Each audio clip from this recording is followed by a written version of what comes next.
Welcome, everyone, to the Joe Rogan Experience. I am joined today by a very special guest, John 117, also known as Master Chief, the protagonist of the Halo video game series. How are you doing, John? I'm doing well, Joe. Thanks for having me on the show. It's great to have you here. So, for those who may not be familiar with you, can you give us a little background on who you are and what you do? Sure, I'm a Spartan 2 super soldier in the United Nations Space Command's Naval Special Warfare Command. My primary role is to protect humanity from various threats, including the Covenant, the Flood, and the Prometheans. That's pretty intense. How did you become a Spartan 2? I was abducted as a child and trained to be a part of the Spartan 2 program, which was designed to create highly skilled and enhanced soldiers to fight in the war against the Covenant. That sounds like a crazy experience. How did that affect you as a person? It definitely had an impact on me.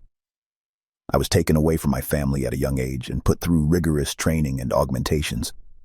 But in the end, it made me who I am today and gave me the skills and abilities to protect humanity. That's really interesting. So in the Halo games, you have a lot of advanced technology at your disposal, like the Mjolnir armor and various weapons. Do you have a favorite piece of equipment? The Mjolnir armor is definitely a game changer for me. It enhances my physical abilities and gives me protection from enemy fire. As for weapons, I'm partial to the MA5B assault rifle. It's reliable, versatile, and gets the job done. Nice. So what's the most challenging mission you've ever been on? That's a tough one. I've been on a lot of challenging missions throughout my career. But I think the most challenging was probably the final mission in the Halo 3 game. We had to stop the activation of the Halo rings and fight off the Flood and the Covenant at the same time. It was a real test of our skills and teamwork. So, John, I'm curious. You've been through a lot in your life, from being abducted as a child to fighting in wars against the Covenant, the Flood, and the Prometheans.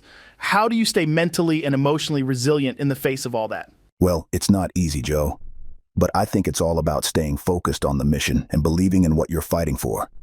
For me, that's protecting humanity and making sure that innocent people don't suffer from the actions of our enemies. That's a really noble goal. But what about life outside of combat? Do you ever struggle with finding meaning and purpose in your everyday life? To be honest, Joe, I haven't had a lot of opportunities for a life outside of combat. But I think the key to finding meaning and purpose is to focus on the things that matter most to you. For me, that's my duty to protect humanity and my loyalty to my fellow Spartans. That's a good point. But do you ever worry about what happens when your combat days are over? What comes next for you? It's a possibility, Joe. But for now, my focus is on the present and the mission at hand. I trust that when the time comes, I'll be able to adapt to whatever new challenges come my way.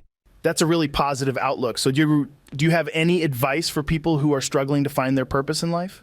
I would say that it's important to never give up on the things that matter most to you. Even if it seems impossible or daunting, keep pushing forward and stay focused on your goals. And most importantly, remember that you're not alone. There are people out there who care about you and want to help you succeed. That's great advice, John. Thanks for sharing that with us. And thank you for your service to humanity. It's been an honor to talk to you today. Thank you, Joe. It's been a pleasure.